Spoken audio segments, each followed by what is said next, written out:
Well, you love to start your day with a cup of coffee. But ants sure don't. Coffee grains contain diterpenes, which are highly toxic for ants. Leave a couple of grains or some ground coffee wherever ants might have access to. If you already see a group of ants feasting on some sugar in the kitchen, just leave a cup of coffee there so the smell could kick them out. Keeping all the jars closed seems obvious, but when you accidentally see a nasty ant, you probably don't realize it was your fault that they came. Ants love sugar since it has high amounts of carbohydrates. Next time you want to add sugar to your tea, make sure all the jars are tightly closed. Never leave any pastries, cakes, or pies uncovered. All the sugar in the filling is magnetic for ants. Same goes for all kind of fruit. Ants are super addicted to it because of fructose. Salt seems even more attractive for ants than sugar. They don't really have anything salty in their regular diet, so they crave for any food that contains some. So don't leave your salty snacks open unless you feel like sharing them with new friends. Peppermint is known to repel insects naturally. Not only it repels ants, it also keeps fleas, caterpillars, spiders, and even lice away. If you like potted plants, try growing some peppermint. Even though the smell isn't very obvious for people, pests are scared of it. A sachet could be great too. Cut some mint leaves and put them in a tiny cotton sack. When they're dry, the repellent effect will still last, but it won't be hard to clean up the mess.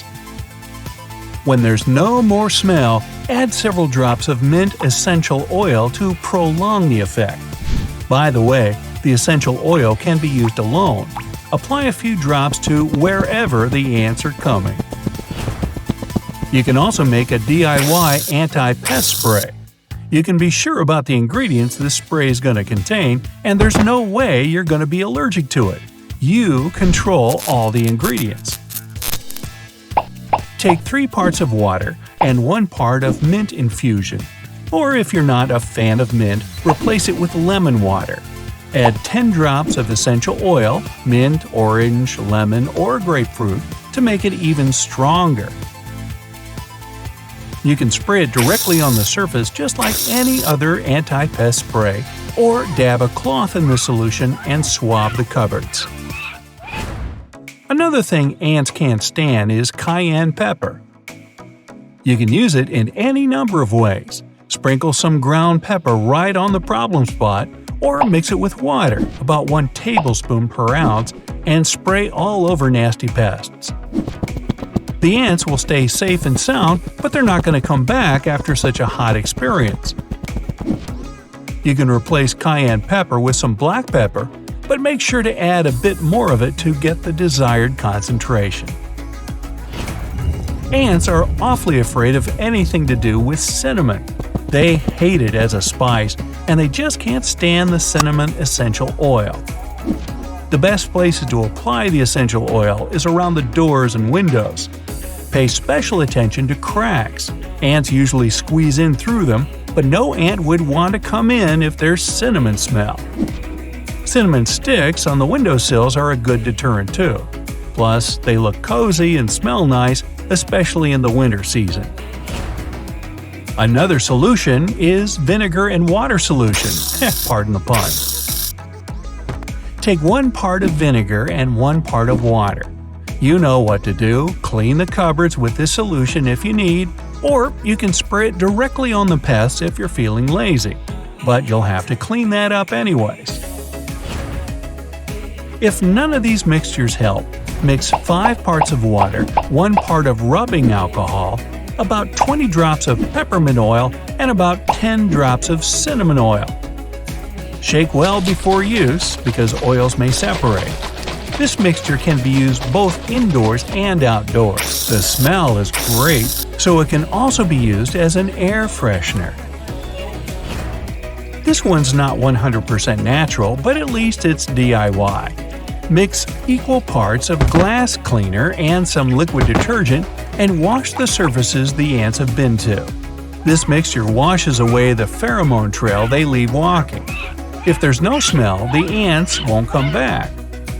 By the way, your regular soap can do the very same thing, and many soaps are 100% natural.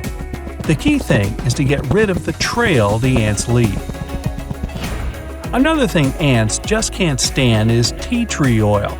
You can make either the spray or saturate a couple of cotton pads and leave them wherever ants like coming, just like DIY traps. Keep it away from your pets, they won't like the tea tree oil scent either. Eucalyptus essential oil can be a good substitute if you don't have tea tree oil. For those who have no essential oils at all, try using boiling water. If you notice an ant hole, pour some boiling water in there. But water alone is not enough to get rid of the entire colony. If there are hundreds of ants, and you know that neither boiling water nor essential oils can help, go and get some cornstarch. Pour a lot of it all over the colony and add water on top. As a result, you'll get kind of a paste ants can't get out. Time to clean up the mess. You can simply pour a lot of cornstarch first, skip the water step, and vacuum them up quickly. In case you have no cornstarch, try using some flour instead. It can help. A simple chalk can turn out to be a lifesaver, but not for ants. Just draw the line right in front of the place where the ants are supposed to enter your house. Don't forget to refresh the chalk line every couple of days. First off, ants can't stand the calcium carbonate the chalk's mostly made of.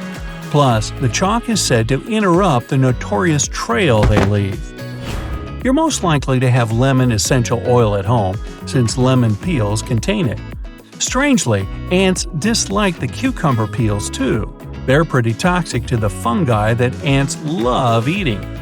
Only real peels and essential oils can help. Most fragrances are synthetic, so the ants just ain't gonna buy it. Still, they're sure to fall for this sweet trap. Mix some powdered sugar, you remember they got a sweet tooth, and baking soda. While feasting on powdered sugar, the ants just won't notice they'll also be consuming soda. The consequences are irreversible here. Just clean up that trap. Not to deter the ants, try preventative measures. Now, don't grow bushes or trees too close to your house. The leaves and branches shouldn't touch the house itself. Otherwise, the ants can get inside through tiny cracks scrambling on those branches. Sometimes ants are attracted to water. Make sure you put a silica gel sachet you find in a box of brand new shoes in all the damp corners and places in your house.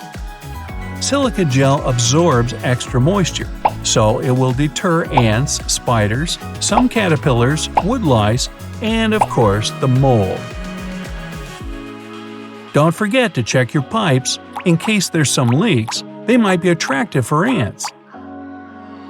Water can be a deterrent though. Build a kind of moat around your pet's bowl. They won't get to the bowl because there's a water trap waiting for them. Keep it fresh. If you try it all but still can't quite understand how come the ants won't go away, go check your potted plants. They may be home for colonies of ants. To save both the house and the plant, sprinkle some ground cinnamon right in the soil. You can also put cinnamon stick directly in the pot. As for plants, there's one ants totally hate. So grow tansy if you're into gardening. A couple of tansies before your front door will act as security guards. No ant will ever let in.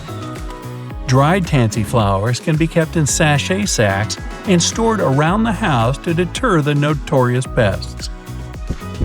Make sure your fluffy pets can't reach it. It's quite toxic for them. Got all that? Good.